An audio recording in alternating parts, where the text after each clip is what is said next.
Hello hello hello. तो कैसे हैं आप सभी? उम्मीद है स्वस्थ मस्त हैं और अपनी पढ़ाई कंटिन्यूस कर रहे हैं। सेशन को कंटिन्यू करते हैं। अपन इस समय टाइप्स ऑफ मैट्रिक्स पढ़ रहे हैं और मैंने बहुत सारे टाइप्स आपको पढ़ा भी दिए। जैसे आपके पास रो मैट्रिक्स होता है ना, जो आपके पास कॉलम मैट्रिक्स होता है। मैंने डायगोनल मैट्रिक्स भी आपसे पढ़ा हुआ है, ठीक है।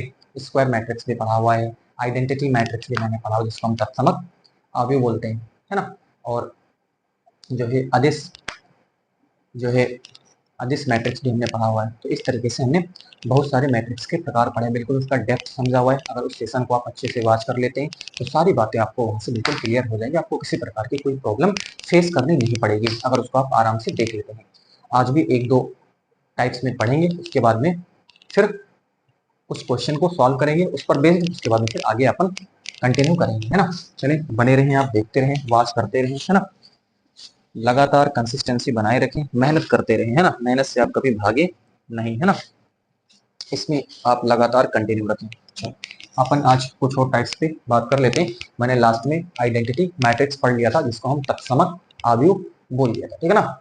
चलिए, उसको मैंने पढ़ा हुआ था। आगे हम एक और प्रकार पढ़ते हैं, जिसका नाम है आपके पास शून्य अवयव। शून्य, जिसको हम जीरो या इसी को नल बोला जाता है, या इसी को वॉइड, है ना, मैट्रिक्स, है ना। तो इसके सारे बहुत सारे नाम है, ठीक है ना। जीरो, नल, वॉइड, मैट्रिक्स, ठीक है ना। ये सारे जो है शून्य मैट्रिक्स ही है। आराम से सिंपली, जैसा नाम कई बार मैथमेटिक्स में हो या फिर कोई और सब्जेक्ट हो, कई बार उसके नाम में ही मीनिंग होता है। शून्य मैट्रिक्स कहा हुआ है आपसे, मतलब इसकी परिभाषा अगर मैं बोलूं, है ना, मैं लिख देता हूं यहाँ पर परिभाषा या डेफिनेशन। नाम जैसा नाम वैसा इसका काम, वैसी इसकी परिभाषा। शून्य मैट्रिक्स ऐसा अवयव जिसका प्रत्येक अवयव जीरो हो, शून्य मैट्रिक्स कहलाता है, नल मैट्रिक्स कहलाता है। एक बार फिर से सुन ले, ऐसा अवयव जिसका प्रत्येक एलिमेंट क्या हो, जीरो हो, शून्य अवयव कहलाता है। लिख देता हूँ, ऐसा अवयव जिसका प्रत्येक प्रत्येक अवयव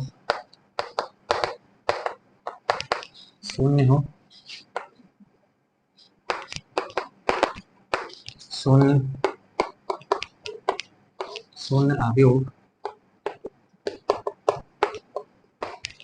कहलाता है, ठीक है ना। ऐसा अवयव जिसका प्रत्येक अवयव क्या हो, शून्य हो, शून्य अवयव कहलाता है। बिल्कुल कंफर्म, आराम से आप लिख दें। जैसे मैंने एक अवयव लिखा, A is equal to zero zero zero zero zero zero, है ना। ये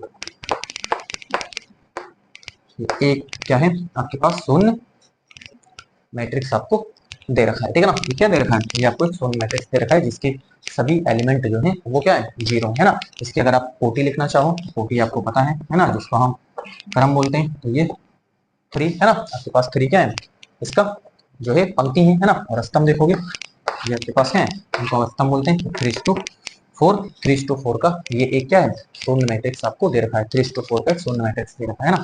ऐसे भी हो सकता है ना, ये, है ना। ये भी क्या है, एक शून्य मैट्रिक्स आपको दे रखा है, एक नल मैट्रिक्स दे रखा है, ठीक है। ये क्या है, इसमें दो ही क्या है, पंक्ति है और दो ही स्तंभ है। Two is to two, two is to two का एक क्या है, ये आपके पास एक नल मैट्रिक्स आपको दे रखा है, टू इज टू टू का। कई बार आपने देखा होगा कि इसको ऐसे भी लिखते हैं, ओ टू, क्या लिख देते हैं, ओ टू। मतलब जो नल मैट्रिक्स होता है, जो शून्य मैट्रिक्स होता है, उसको ओ से रिप्रेजेंट करते हैं। इससे रिप्रेजेंट करते हैं, ओ से उसको रिप्रेजेंट करा जाता है। अगर नल मैट्रिक्स से, तो उसको आप ओ टू, कई बार अगर आप ओ टू लिखा हुआ है, ये दो बाई दो, ये क्या बता रहा है, ये बता रहा है कि ये दो बाई दो का एक नल मैट्रिक्स है। अगर ओ टू लिखा हुआ है तो आप ये समझ जाए कि वो क्या है, नल मैट्रिक्स है, ओइड मैट्रिक्स है, या फिर उसको जीरो मैट्रिक्स भी बोलते हैं, है ना। और वो अगर ओ टू है तो वो दो बाई दो का है ना। ऐसे भी हो सकता है ना।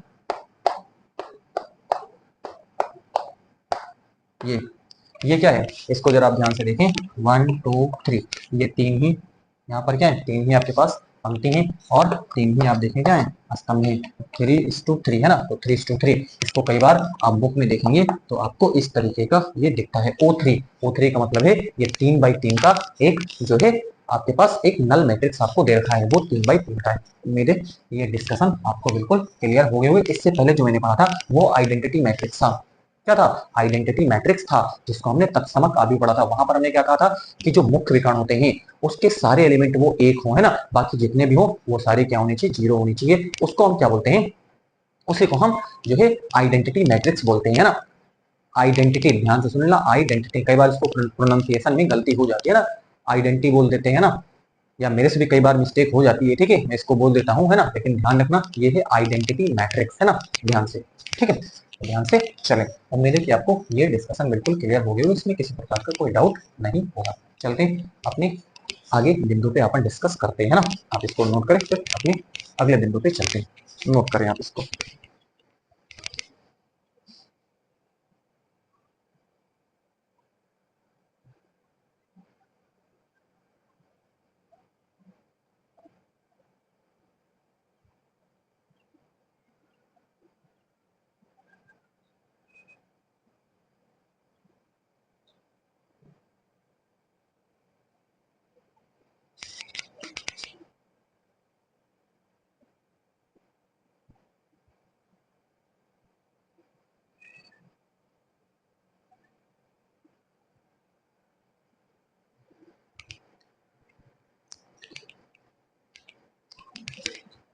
Done, clear. चलते हैं अपने अगले बिंदु पे। रेज कर रहा हूं मैं इसको।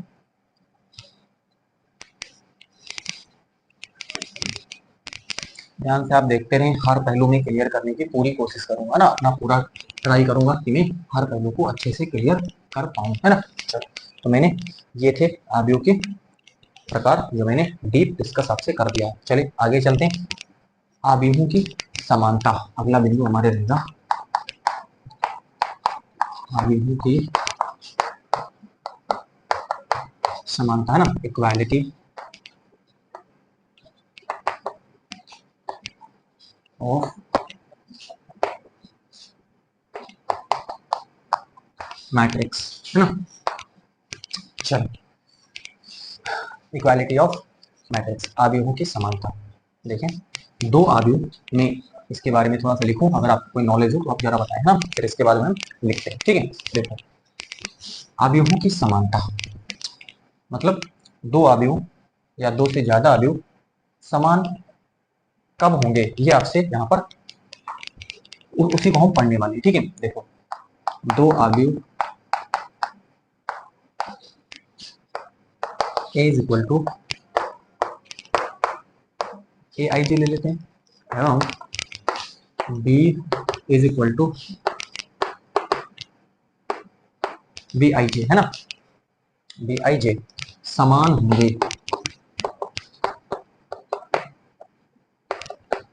समान होंगे। चले, समान होंगे यदि,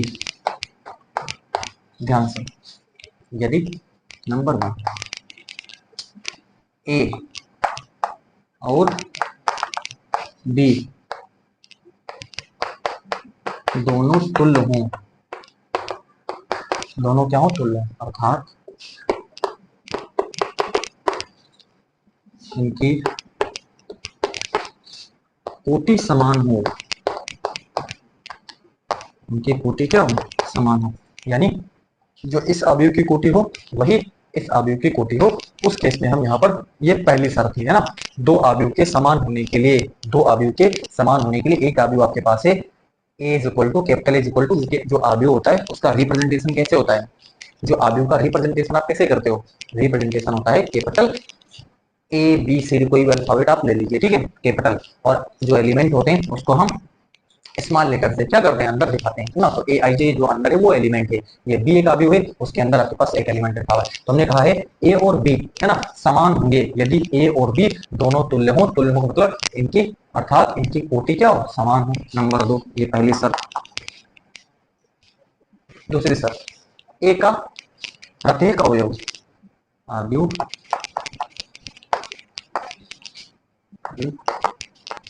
अवयव ए का प्रत्येक अवयव, ए का प्रत्येक अवयव, अवयव अवयव बी है ना के संगत अवयव के समान हो, है ना। हमने क्या बोला, अवयव ए का प्रत्येक अवयव अवयव बी के संगत अवयव के समान हो। दो शर्तें मैंने यहाँ पर बिल्कुल लिख दी है साफ, बिल्कुल आप देख लें। आपके पास ए और बी दोनों तुल्य हो, ए और बी दोनों अर्थात दोनों इनकी कोटियां दोनों की क्या हो, समान हो। मतलब दो अवयव अगर समान होंगे तो इसका मतलब है कि उनकी कोटियां क्या होनी चाहिए, समान होनी चाहिए, नंबर एक। दूसरी बात, अवयव ए का प्रत्येक अवयव, अवयव ए जो आपने लिया है इसका प्रत्येक अवयव अवयव बी के संगत अवयव के क्या हो, समान हो। संगत अवयव के क्या हो, समान हो। चलो मैं आपको यहाँ से क्लियर करता हूँ। जैसे ए अवयव आपने लिया है वो है 1 0 1 0 0 2 ये, और एक आपने क्या लिया है, बी लिया है वो 1 0 0।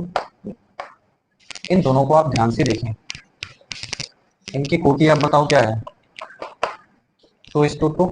इसकी कोटि बताओ क्या है, 2:2 है ना। मतलब दो ही क्या है, दो ही पंक्ति और दो ही आपके पास क्या है, स्तंभ है। यहाँ पर भी दो ही आपके पास क्या है, पंक्ति और दो ही आपके पास स्तंभ। तो 2/2 का ए एक क्या है, मैट्रिक्स दे रखा है, और 2/2 का बी भी एक क्या है, मैट्रिक्स दे रखा है। तो पहली शर्त बिल्कुल फुलफिल हो रही है ना, कि यहाँ पर जो है इनके कोटियां जो है या इनके जो क्रम है वो क्या समान है। अगली चीज दूसरी शर्त क्या कहता है, दोनों शर्तें, अवयव ए का प्रत्येक अवयव अवयव बी के संगत अवयव के समान हो, है ना। संगत अवयव, जैसे इसकी पोजीशन यहाँ पर देखो तो इसके संगत कौन सा, ये वाला है ना। इसके संगत ये वाला, बताओ है बराबर। इसके संगत कौन सा, ये वाला, बताओ इसके संगत है कि नहीं, बराबर है कि नहीं। इसके संगत ये वाला, बताओ है कि नहीं। इसके संगत ये वाला है कि नहीं। इसका मतलब यहाँ यहाँ ए आप बराबर भी लिख सकते हैं। क्यों लिख सकते हैं, कारण आप यहाँ पर बिल्कुल बता सकते हो ना, क्योंकि अवयव ए और बी दोनों की कोटियां क्या है, समान है ना। और दूसरी चीज है ना, ए का प्रत्येक अवयव बी के संगत अवयव के क्या है, समान है। इसलिए ए इक्वल टू बी आप लिख सकते हैं। बिल्कुल डन, बिल्कुल आराम से धीरे से मैंने आपको बिल्कुल समझा दिया है, ठीक है। एक और अगर एग्जांपल मैं आपको दिखाऊं, है ना, ए इक्वल टू 2 5 6 7 8 9, है ना। ये आप अगर यहाँ पर देखना चाहते हो, यहाँ पर कोटि आप कैसे लिखोगे, है ना। आप अगर कोटि लिखना चाहते हो, ये 1 और 2, ये आपके पास क्या है, तो दो क्या है, पंक्तियां हैं, दो पंक्तियां हैं, 1 2 3, तीन क्या है, तीन स्तंभ है ना। 2:3 का एक आपके पास ये मैट्रिक्स दे रखा है ए। बी चलो देखो, बी आप देखें 2 5 6 7 8 9। इन दोनों का आप ध्यान से देखो, यहाँ पर भी दो ही क्या है, कोटि हैं और तीन, अरे दो ही आपके पास पंक्ति हैं और तीन आपके पास क्या है, तीन ही आपके पास जो है कॉलम आपको दे रखे हैं ना। तो दो आपके पास रोज है ना, और तीन आपके पास क्या है, कॉलम्स हैं। तो ध्यान दे, यहाँ पर भी कोटि 2:3 है, यहाँ पर भी कोटि 2:3 है।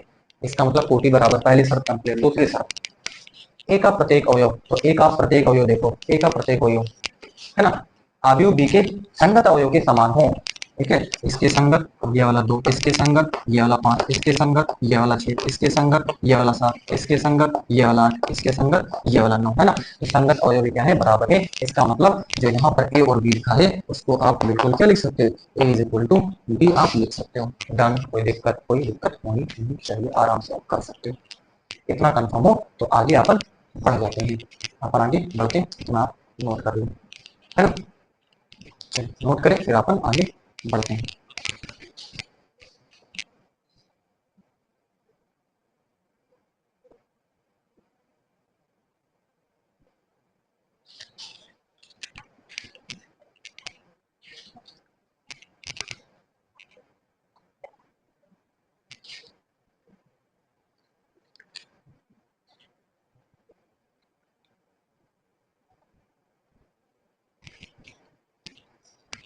उम्मीद है कि आपको प्रॉपर बातें समझ में आई होगी। दो बिंदु मैंने डिस्कस करे में, जो आपके पास नल मैट्रिक्स था और दूसरा आपके पास यहाँ पर इक्वालिटी ऑफ मैट्रिक्स, है ना। इस तरीके से हम आव्यूहों की समानता दिखाते हैं। दो या फिर दो से ज्यादा आव्यूह हो सकते हैं, ये शर्तें वहां पर लगनी चाहिए, ठीक है ना। अगर ये शर्त लग रही है इसका मतलब वो आव्यूह, जितने भी आव्यूह दे रखे हैं वो सारे क्या है, समान होंगे उसके। अपन आगे बढ़ते हैं। अब मैं सोच रहा हूँ कि ये जो मैंने अभी कॉन्सेप्ट पढ़ा है, इस कॉन्सेप्ट पे जो आव्यूहों की समानता, इस पर सवाल पूछे जाते हैं। इस पर क्या होते हैं, सवाल आते हैं। आपके एनसीईआरटी बुक में इस पर सवाल दे रखे हैं। मैं सोच रहा हूँ कि इस पर कुछ सवाल हल ही करा दूँ, ठीक है ना। इस पर कुछ सवाल हल करा दूँ, फिर बातें और अच्छे से बिल्कुल कंठस्थ हो जाएं, बातें बिल्कुल और क्लियर हो जाएं। मैं ऐसी मेरी ये मैं सोच रहा हूँ, है ना, इस पर मैं कुछ सवाल एनसीईआरटी के करा भी दूँ। ठीक है, चलो करा ही देते हैं कुछ सवाल, है ना। एक तो सवाल इस पे करवा देते हैं एनसीईआरटी के, ताकि ये बात जो हमने पढ़ी है ये बिल्कुल क्लियर हो जाए, है ना। क्योंकि सवाल कर लेने से, है ना, वो कॉन्सेप्ट जो हमने पढ़ा होता है वो बातें बिल्कुल सही से आपको समझ में आ जाती हैं, वहां पर कोई आपको दिक्कत फिर इन फ्यूचर आपको नहीं आती। चले नोट कर लें, फिर मैं चलो बुक लेकर के मैं इसको सॉल्व कराता हूँ। बुक ले लूँ, है ना।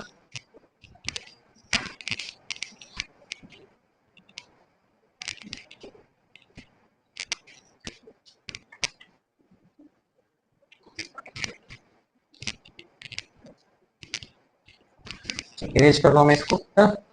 इसको मैं अभी इरेज कर रहा हूँ, है ना।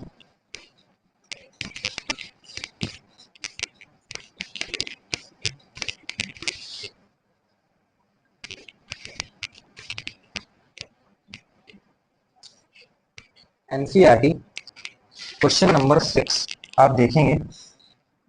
एनसीईआरटी क्वेश्चन नंबर 6 आपसे कहता है निम्नलिखित समीकरण से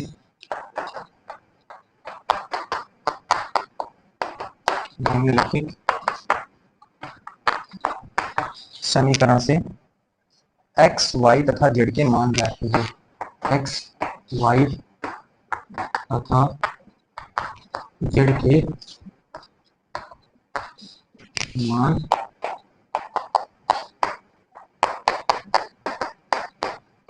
ज्ञात कीजिए। चलो ठीक है, नंबर 1 पहला क्वेश्चन। फॉर एक्स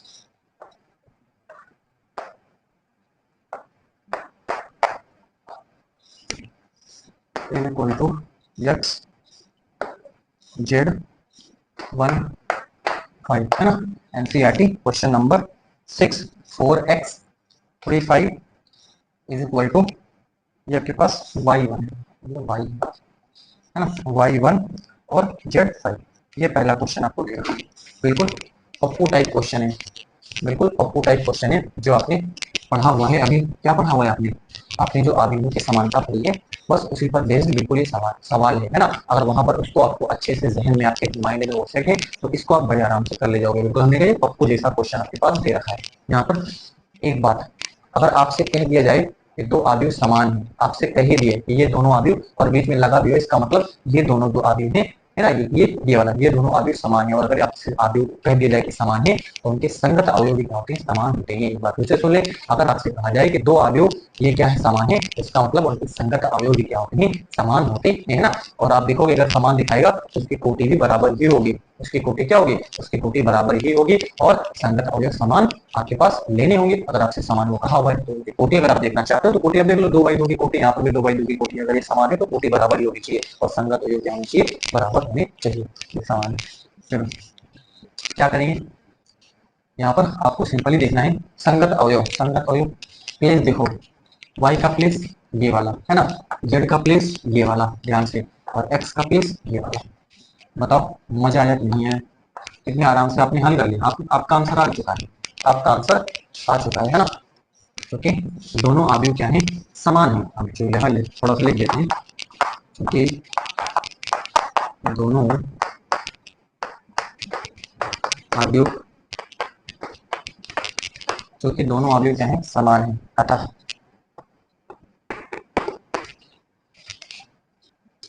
इनके संगत अवयव क्या होंगे, बराबर होंगे। संगत अवयव देख लो, y के संगत y is equal to 4, x is equal to 1 और वह z इज इक्वल टू 3। ये इसका फाइनल आंसर हो जाएगा। मैंने फिर कहा था पप्पू जैसा क्वेश्चन है, ये क्वेश्चन नंबर 1 था, बिल्कुल पप्पू जैसा ही क्वेश्चन आपके सामने दे रखा था। आगे अपन बढ़ जाते हैं अगले क्वेश्चन पे। क्वेश्चन नंबर 2 पर हम बात करते हैं, है ना। क्वेश्चन नंबर 2 है हमारा, क्या कहता है, x plus y x plus y और ये 5 प्लस जेड और 2 एक्स वाई ये इज इक्वल टू 6 5 ये। चलो ध्यान से देखें, अपन इसमें क्या कर सकते हैं, एक बार फिर से चेक कर लेते हैं। एक्स प्लस वाई और 5 प्लस जेड 2 और ये एक्स वाई और ये 6 5 है ना और 2 8। चलो डन। ये क्वेश्चन आपसे 2018 है ना, ये आपसे पूछा हुआ क्वेश्चन है 2018 है ना। ये ये पूछे हुए क्वेश्चन है, ये कहीं ना कहीं आपके एग्जाम में पूछे गए क्वेश्चन है, ठीक है ना। ये पप्पू लिखा लेकिन पूछे गए क्वेश्चन है। चलो करते हैं आराम से। दोनों अवयव क्या है, समान आपके पास दे ही रखा है। जब दोनों अवयव क्या है, समान है, इसका मतलब जो है इनके संगत अवयव क्या होंगे, बराबर होंगे।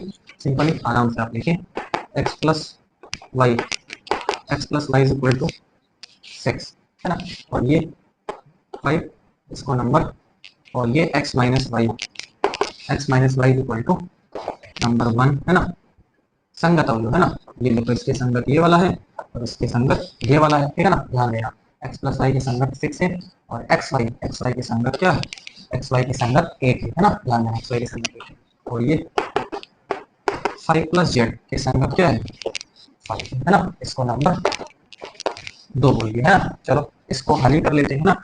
अब ये z is equal to 5 minus 5, इस 5 को उधर भेजा, अब ये कट के जाएगा। अच्छा ये वाला इसको तो कहाँ काट दिया है ना, z इज इक्वल टू 0। तो ये आप देखें यहाँ पर क्या हो जाएगा, यहाँ पर आपके पास z इज इक्वल टू 0, एक वैल्यू तो आपके पास आ चुकी है, बची है x और y की वैल्यू पता करना। चलो उसको यहाँ पर पता करते हैं। अब हमको पता है कि x minus y is equal to plus minus under root x plus y का होल स्क्वायर माइनस का 4xy। ये फॉर्मूला अगर आपको पता हो तो बताएं, बिल्कुल कंफर्म है, आराम से है ना। अगर कॉम्पिटिटिव की तैयारी आप कर रहे हो, 12th क्लास में हो, तो ये फॉर्मूला आपको आता होगा, ठीक है ना। और नहीं आता है तो यहाँ आप देख लीजिए, आपको याद कर लीजिए ना। X minus y equal to plus minus है ना, क्योंकि यहाँ पर भी स्क्वायर होता है और इधर अंडर रूट लगा हुआ, तो यहाँ पर प्लस माइनस हमने जो है लगा दिया है, ठीक है। तो यहाँ पर क्या हो जाता है, x minus y is equal to ये प्लस माइनस और जो है अंडर रूट में एक्स प्लस वाई का होल स्क्वायर माइनस का 4xy है ना। चलो देखें इसको आगे अपन हल करते हैं।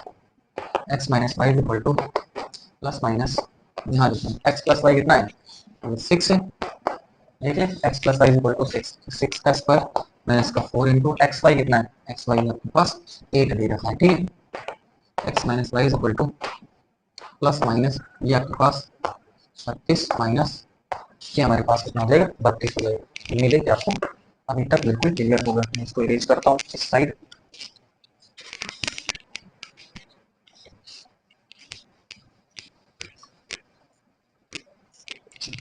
ध्यान से है ना, ये क्या है x minus y is equal to ये कितना है प्लस माइनस 4 आ गया आपके पास है ना। X minus y is equal to plus minus 4, ये x plus y x minus y is equal to क्या है प्लस माइनस 4। अब चलो आपके पास ये दे रखा है एक्स प्लस वाई है ना, एक बार हल करते हैं ना, दो पार्टीज को डिवाइड करके हल करते हैं। एक तरफ क्या है आपके पास x plus y equal to कितना है 6 और एक यहाँ से हम प्लस वाला ले लेते हैं है ना। x minus y equal to एक बार प्लस माइनस लेना, एक बार हमने प्लस यहाँ पर ले लिया। चलो इसको हल करें, ये कट जाएगा, ये 2x इक्वल टू आपके पास ये कितना होगा, ये तो 8 हो जाएगा ना। 2 1 2 2 4 8 है ना। x बराबर कितना हो गया, x बराबर 4 आपके पास आ गया। बताओ कोई तकलीफ, x बराबर कितना हो गया 4 हो गया। चलो अगला देखें, x plus y equal to कितना है, x plus y equal to 6 है ना, और x minus y equal to यहाँ पर क्या करेंगे, एक बार माइनस ले लेते हैं, एक बार प्लस लिया है और एक बार माइनस ले लेते हैं ना। चलो ये कट जाएगा, ये क्या है 2x है ना, तो 2x इज इक्वल टू आपके पास कितना हो जाएगा, 2x इज इक्वल टू आपके पास यहाँ से 4 हो जाएगा। क्या हो जाएगा 4 होगा, 6 में से 2 गया 4, 2 1 2 2 2 4 है ना। तो x बराबर कितना हो गया, x बराबर आपके पास 2 हो गया। बताओ कोई तकलीफ अगर हो रही हो तो आप बताएं है ना। आराम से x प्लस वाई आपको दे रखा था, यहाँ से हमने x minus y is equal to plus minus under root x plus y का होल स्क्वायर माइनस का 4 से फॉर्मूला मैंने लगाया, ठीक है। बस x प्लस वाई आपके पास 8 था है ना, x प्लस वाई आपके पास कितना था एक्स प्लस वाई के पास 6 था, 6 का स्क्वायर करा माइनस का 4, एक्स वाई के पास 8 था तो बराबर 4, 8 4 जा 32 है ना, और 6 6 6 जा 36 है ना, तो 36 माइनस 32 इज इक्वल टू आपके पास कितना आ गया 4 आ गया है ना, तो प्लस माइनस 4 का जो अंडर रूट किया है ना, इसका वर्गमूल निकाला तो कितना आया 2 है। ठीक है, एक बार हमने यहाँ पर क्या लिया, एक बार यहाँ पर प्लस का ले लिया है, ठीक है ना, प्लस का मतलब x minus y is equal to 2 ले लिया, और x प्लस वाई आपको वही रखा था वहाँ पर 6 है ना, 6 तो 8 हो गया, तो x बराबर आपके पास कितना हो गया 4 हो गया, और यहाँ पर इसको कट करा, ठीक है ना, तो ये आपके पास 2x इज इक्वल टू आपके पास 6 माइनस 2 इज इक्वल टू 4 है ना, और ये आपके पास 2 2 कितना हो जाएगा 4x बराबर 4। चलो अब आराम से आप देख लें है ना, क्या देख लें आप है ना, ये देख लें आप कि क्या देख लें x, ये आपको पता क्या है चल चुका है, x आपको पता चल चुका है, x बराबर कितना है आपके पास, x बराबर है 4। चलो x बराबर 4, यहाँ x बराबर 4 है तो y कितना है, ध्यान देना, x प्लस वाई बराबर कितना है 6 है, x कितना है 4, 4 प्लस वाई बराबर 6 है ना, तो y बराबर 6 माइनस 4 है ना, y बराबर कितना है 2 है। चलो बहुत बढ़िया, समझ में, और x बराबर 4 है तो इसमें उठा करके मैंने क्या कर दिया, रख दिया, x बराबर 4 मैंने रखा, तो x बराबर 4 रखा तो y बराबर कितना आ गया 2 आ गया। चलो यहाँ देखें x बराबर आपके पास 2 है ना, बिल्कुल ये आपके पास x plus y is equal to 6 है ना, और ये 2 plus y is equal to 6, y is equal to 6 minus 2, y is equal to आपके पास कितना हो गया 4 हो गया, तो आंसर आपके पास क्या हो गया, आंसर हो गया आपके पास, आंसर उत्तर, उत्तर इसका क्या है, उत्तर आया जो है एक्स वाई जो आपके पास आया है वो आया है x4 है, तो y आपके पास क्या है 2 है, 4,2, और फिर x क्या है, x अगर 2 है तो y कितना है, y आपके पास 4 है, ये आपके पास फाइनल आंसर हो जाएगा। बताइए बात समझ में आई कि नहीं है, सब कुछ बिल्कुल आराम से धीरे धीरे बिल्कुल क्लियर कर दिया है, आपको किसी प्रकार का कोई इसमें दिक्कत नहीं आनी चाहिए, सब कुछ बिल्कुल डेप्थ में, बस ये फॉर्मूला आपको याद है तो आप आराम से इस क्वेश्चन को बना ले जाओगे। मैंने कहा हुआ है ये पूछा गया क्वेश्चन 2018 में है ना, आपसे पूछा गया क्वेश्चन, नोट करें, फिर आगे अपन बढ़ते हैं, अगले क्वेश्चन पे अपन बढ़ लेते हैं ना, कुछ एक और क्वेश्चन सॉल्व भी कर लेते हैं ताकि सारे डाउट जो है वो बिल्कुल क्लियर हो जाए, किसी प्रकार का कोई दिक्कत आपके सामने ना आए। ठीक है चले है ना, अगले अगला लेते हैं, अभी इरेज कर रहा हूँ इसको ना, चलो आप नोट कर लें, फिर मैं इसको इरेज करके अपना अगला क्वेश्चन लेकर के इसको भी क्लोज करते हैं, यहीं पे इरेज करें, चलिए स्क्रीन शॉट आप ले लीजिए, इरेज करना है इसको।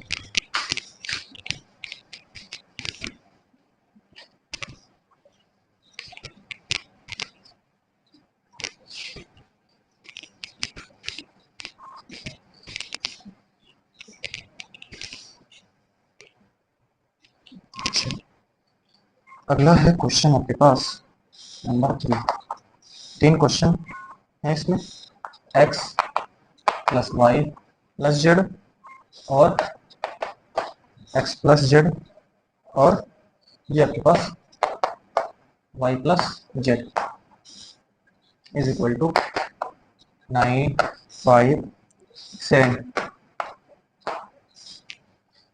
और ये आपसे 2 बार आपसे ये प्रश्न पूछा जाता है ना, 9 5 7 है ना, आप एनसीईआरटी देखोगे तो आपको दिख जाएगा, तो 18 17 है ना, आपका पूछा गया है 18 17 है ना, 2 बार ये आपके एग्जाम में आ चुका है क्वेश्चन। ठीक है, पप्पू जैसा ये भी क्वेश्चन है, मैं इसको पप्पू जैसा ही कहूंगा, अभी आपको मैं दिखा दूंगा कि पप्पू जैसा क्वेश्चन कह रहा हूँ है ना, बस ये जेड आप इसको समझना, ये जेड लिखा है, इसको आप कुछ और समझ लें है ना, जेड लिखा है, जेड फॉर जेड है ना, जेड फोर और भी बहुत कुछ होता है ना, जेड फोर केवल जेड ही नहीं होता। ठीक है चलिए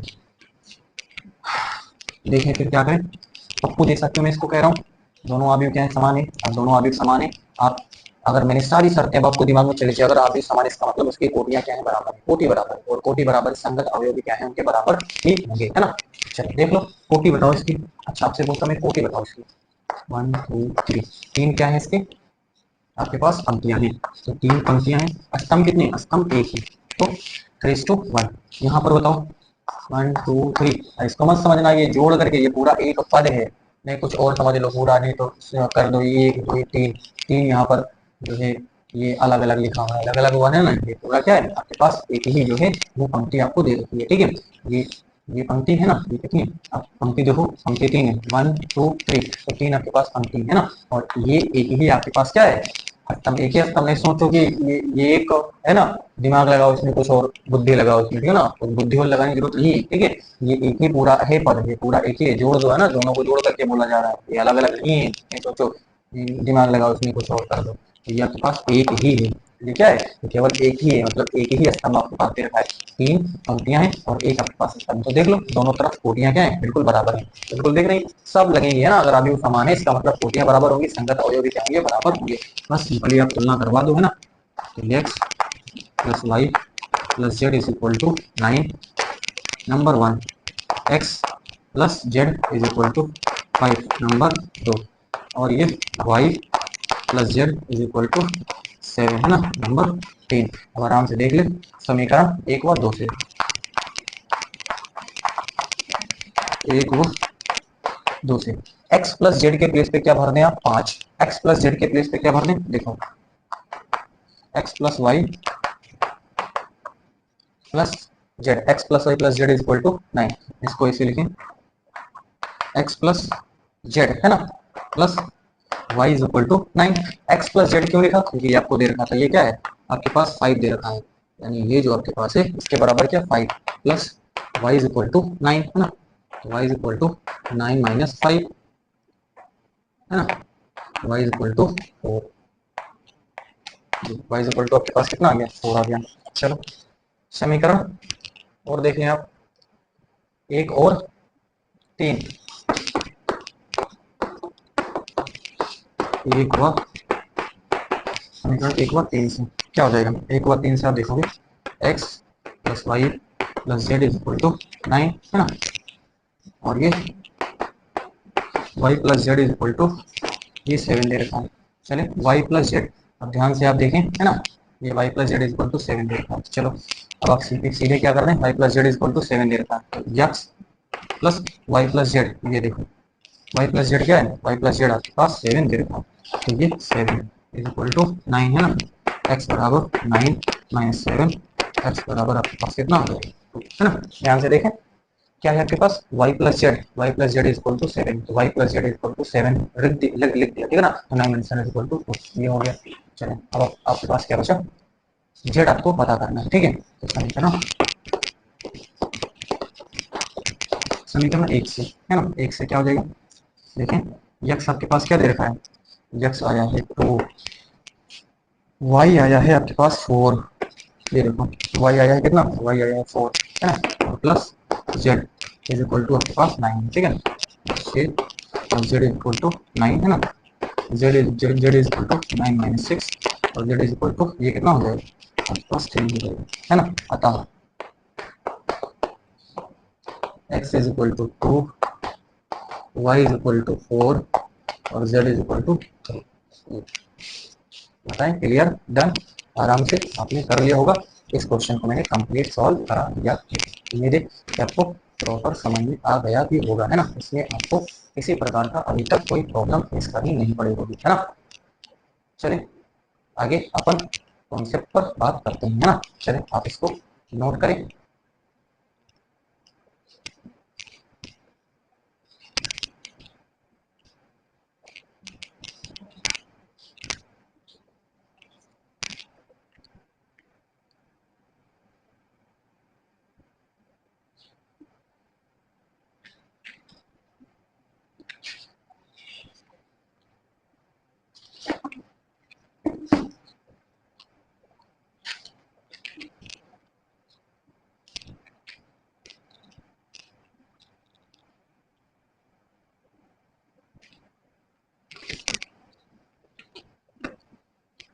चलिए बस आज के सेशन को यहीं पे वाइंड अप करते हैं ना, काफी लंबी होता चला जा रहा है, ठीक है, मिलते हैं आपसे बहुत ही जल्द, थैंक यू फॉर वॉचिंग।